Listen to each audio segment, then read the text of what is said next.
Avez-vous déjà ressenti cette douleur profonde, ce vide immense qui vous submerge lorsqu'un être cher quitte ce monde? Cette nuit où vous étiez seul en prière et où vous vous êtes demandé où est-elle maintenant? Que ressent-elle? M'entend-elle encore? Cette angoisse silencieuse qui vous habite quand vous pensez à votre épouse, votre père, votre fils, partis si brusquement que vous n'avez même pas eu le temps de leur dire adieu. Vous savez au fond de votre cœur que la mort n'est pas la fin. Notre foi nous l'enseigne.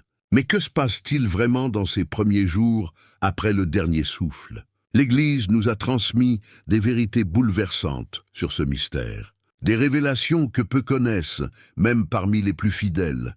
Aujourd'hui, je vais partager avec vous ce que les saints et les mystiques catholiques ont reçu comme révélation sur les 9 premiers jours après la mort.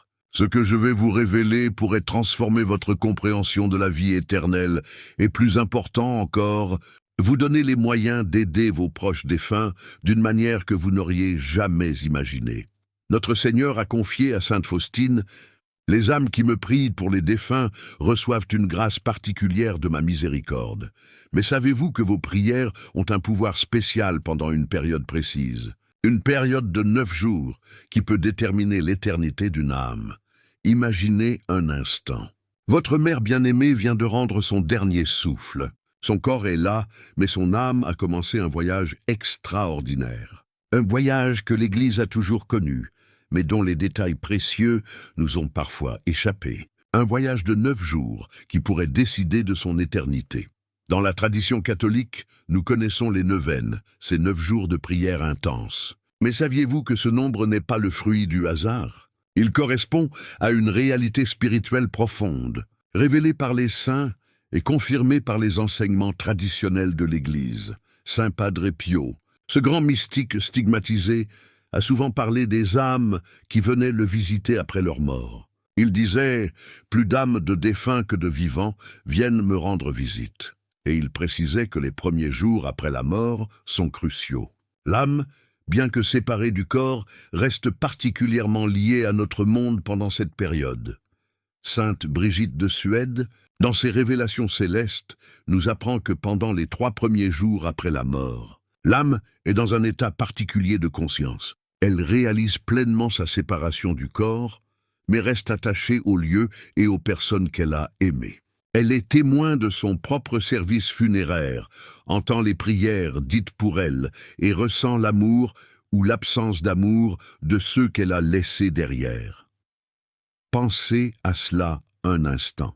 Votre père, récemment décédé, pourrait être présent à ses propres funérailles. Il pourrait entendre vos prières, ressentir votre chagrin, votre amour, ou même votre indifférence. Quelle responsabilité sacrée cela nous donne! Non pas de simplement honorer la mémoire d'un défunt, mais d'accompagner une âme qui est encore, d'une certaine façon, parmi nous. Le 4e jour apporte un changement significatif. Selon plusieurs mystiques, dont Sainte Catherine de Gênes dans son traité du Purgatoire, c'est à ce moment que l'âme commence véritablement son jugement particulier. Notre Seigneur Jésus-Christ lui-même l'accueille pour ce moment de vérité absolue. Imaginez cette rencontre. L'âme face à la vérité incarnée. Aucun mensonge, aucune illusion, aucune excuse n'est possible. Tout est mis à nu. L'âme voit toute sa vie à la lumière de l'amour divin. Chaque pensée, chaque parole, chaque action est pesée non pas avec la sévérité d'un juge implacable, mais avec la miséricorde infinie d'un Dieu qui a donné son Fils unique pour notre salut. C'est un moment de vérité totale, mais aussi un moment d'espoir. Car si l'âme n'est pas en état de révolte absolue contre Dieu, si elle conserve ne serait-ce qu'une étincelle d'amour pour lui, elle peut encore être sauvée. C'est là que vos prières deviennent plus précieuses que l'or le plus pur. Saint Jean Bosco, dans une de ses visions, a vu comment les prières des vivants se transforment en rosées rafraîchissantes pour les âmes en jugement. Chaque Ave Maria, chaque Notre Père, chaque acte de charité offert pour une âme défunte devient une source de grâce qui peut alléger sa souffrance et hâter sa purification. Du 5e au 7e jour, l'âme entre dans une phase que sainte Catherine de Sienne appelle l'illumination. Elle comprend pleinement la justice et la miséricorde de Dieu. elle accepte son jugement avec une humilité parfaite. Si elle est destinée au purgatoire, et rappelez-vous que notre Seigneur a révélé à Sainte Gertrude la Grande que la plupart des âmes y passent, elle commence à ressentir le feu purificateur qui n'est pas un feu matériel, mais le feu de l'amour divin qui brûle tout ce qui n'est pas digne de Dieu. Avez-vous déjà ressenti cette douleur aiguë dans votre cœur quand vous prenez conscience d'avoir blessé profondément quelqu'un que vous aimez? Cette douleur est un pâle reflet de la souffrance du purgatoire. L'âme voit clairement combien elle a offensé l'amour infini, et cette prise de conscience est plus douloureuse que toutes les souffrances physiques imaginables. Le 8e et le 9e jour marquent la fin de ce que la tradition mystique appelle les 9 jours de l'âme. C'est une période où l'âme trouve sa place définitive, soit au purgatoire pour une purification plus longue, soit directement au ciel si elle est suffisamment pure. Saint Alphonse de Liguori enseigne que ces derniers jours sont particulièrement importants pour les suffrages, ces prières et œuvres offertes pour les défunts. Il explique que c'est comme si une porte entre notre monde et l'au-delà se refermait progressivement, rendant nos prières moins immédiatement efficaces, bien qu'elles restent toujours précieuses. C'est pourquoi l'Église, dans sa sagesse millénaire, a toujours encouragé les neuvaines pour les défunts. 9 jours de prières intenses qui correspondent exactement à cette période cruciale du voyage de l'âme. Mais il y a plus. Saint Padre Pio affirmait que les âmes du purgatoire peuvent nous voir et nous entendre, même si elles ne peuvent généralement pas communiquer avec nous sans une permission spéciale de Dieu. Elles savent qui prie pour elles et ressentent le soulagement que ces prières leur apportent. Imaginez cela. Votre épouse défunte, qui souffre peut-être en ce moment même dans les flammes purificatrices du purgatoire, peut vous voir agenouillé en prière pour elle. Elle ressent immédiatement le rafraîchissement de vos supplications, comme une pluie bienfaisante dans un désert brûlant. Et que dire de ceux qui n'ont personne pour prier pour eux?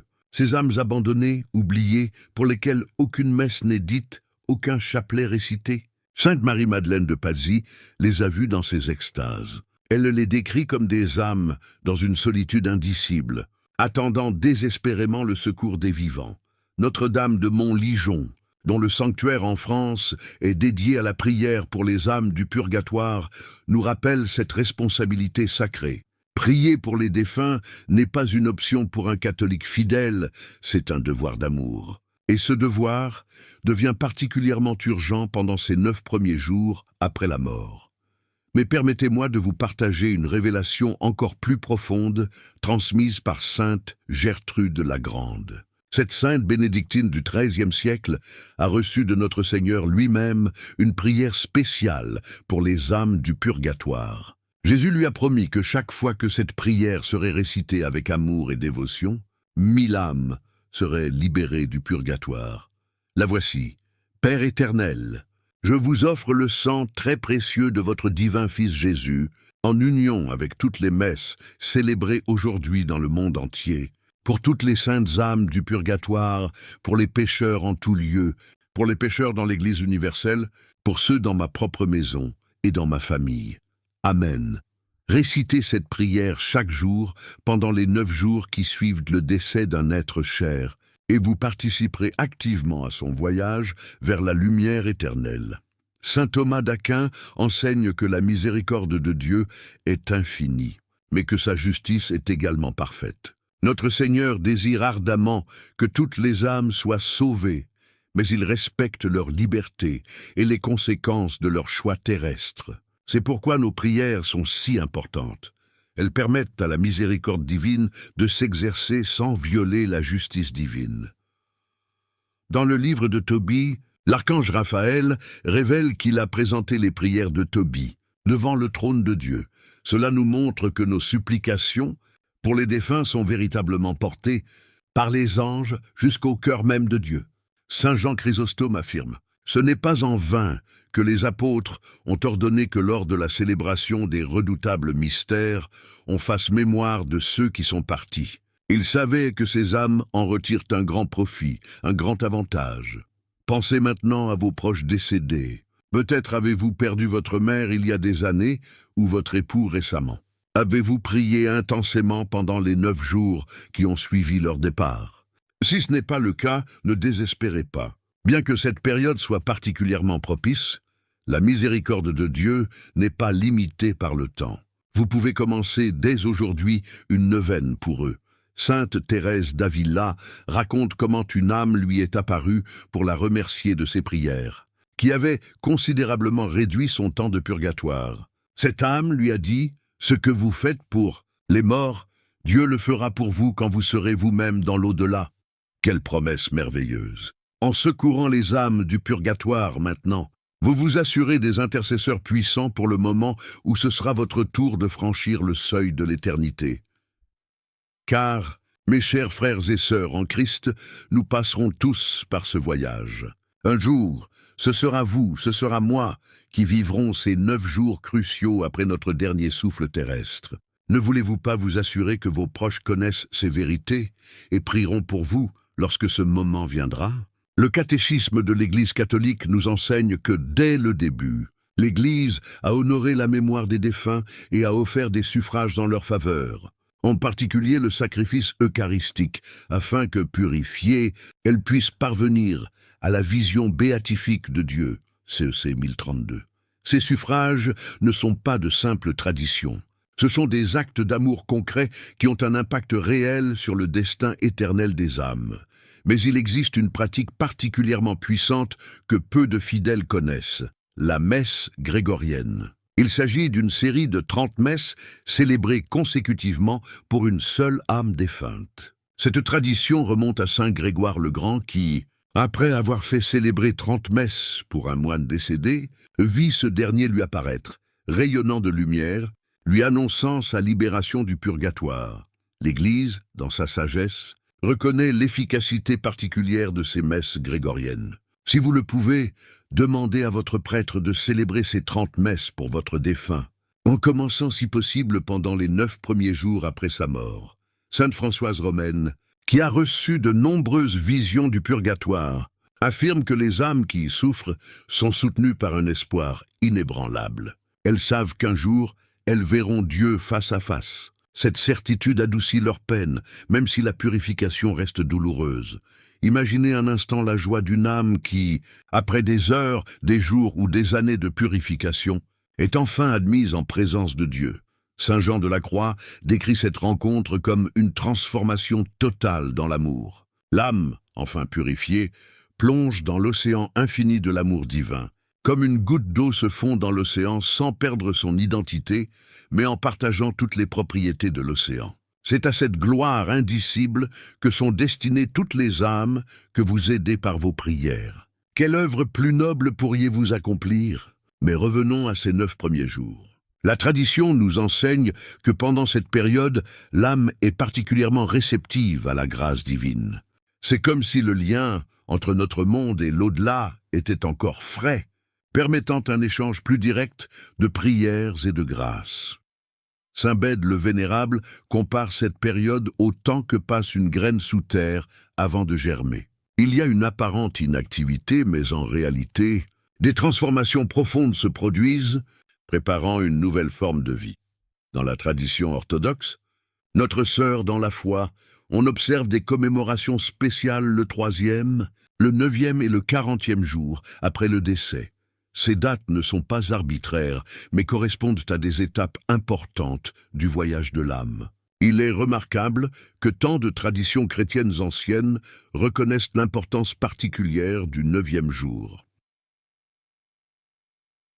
Saint Louis-Marie. Grignon de Montfort nous rappelle que la Sainte Vierge Marie a un rôle particulier dans l'accompagnement des âmes défuntes. Elle qui a accompagné son Fils jusqu'au pied de la croix, accompagne maintenant chaque âme dans son voyage vers l'éternité. Invoquer Marie pour les défunts est donc particulièrement efficace.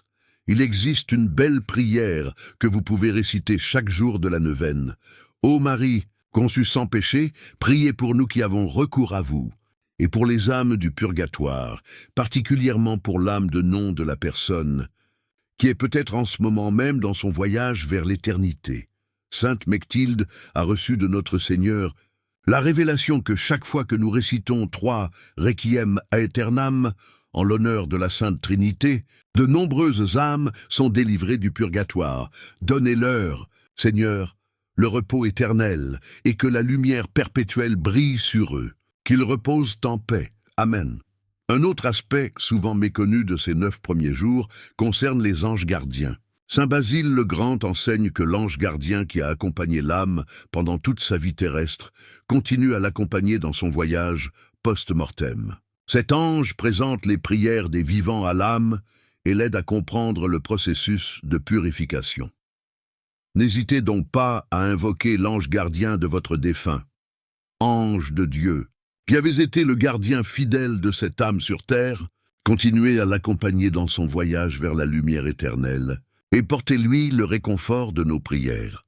En méditant sur ces mystères des 9 premiers jours après la mort, nous ne pouvons qu'être saisis par l'immense miséricorde de Dieu et par la communion profonde qui existe entre l'Église militante, nous sur terre, l'Église souffrante, les âmes du purgatoire, et l'Église triomphante, les saints au ciel. Cette communion des saints n'est pas une simple doctrine abstraite. C'est une réalité vivante qui nous permet d'aider concrètement ceux que nous avons aimés et qui nous ont précédés dans la mort. Saint Jean-Paul II, dans son encyclique Spes Salvi, nous rappelle que notre espérance est toujours essentiellement aussi espérance pour les autres. C'est seulement ainsi qu'elle est véritablement espérance pour moi aussi. En priant pour les défunts, nous renforçons notre propre espérance dans la vie éternelle. Nous affirmons notre foi dans la résurrection et dans la miséricorde infinie de Dieu. Mais il y a plus. Les saints nous enseignent que les âmes du purgatoire, bien qu'incapables de mériter pour elles-mêmes, peuvent intercéder pour nous. Sainte Catherine de Bologne allait jusqu'à dire « Quand je désire obtenir une grâce, j'ai recours aux âmes du purgatoire, et ma prière est toujours exaucée. » Quelle merveilleuse économie divine! Nous prions pour les âmes du purgatoire, et elles prient pour nous. Nous les aidons dans leur purification, et elles nous aident dans notre sanctification. Je vous invite donc, chers frères et sœurs en Christ, à prendre très au sérieux cette responsabilité sacrée de prier pour les défunts, particulièrement pendant les 9 jours qui suivent leur départ de ce monde. Établissez un petit autel à la maison avec une photo du défunt, une bougie bénie et un chapelet. Réunissez-vous en famille chaque soir pendant ces 9 jours pour réciter le chapelet de la Divine Miséricorde, particulièrement efficace pour les âmes des défunts, comme notre Seigneur l'a révélé à Sainte Faustine. Faites célébrer des messes pour votre défunt aussi souvent que possible pendant cette période. La messe est le moyen le plus puissant d'aider une âme, car c'est le sacrifice du Christ lui-même qui est offert pour elle. Pratiquez des œuvres de charité au nom de votre défunt. Sainte Monica, la mère de Saint Augustin, demandait sur son lit de mort « Enterrez ce corps n'importe où. Ne vous inquiétez pas de cela. Tout ce que je vous demande, c'est de vous souvenir de moi à l'autel du Seigneur, partout où vous serez. » Le jeûne est également très efficace. Offrez un jour de jeûne pour votre défunt pendant la neuvaine. Comme le disait Saint Jean Chrysostome, les larmes émeuvent, mais la prière et le jeûne délivrent. Pensez aussi à visiter le cimetière pendant ces 9 jours. L'Église accorde des indulgences spéciales pour ces visites pieuses, qui peuvent être appliquées aux âmes du purgatoire.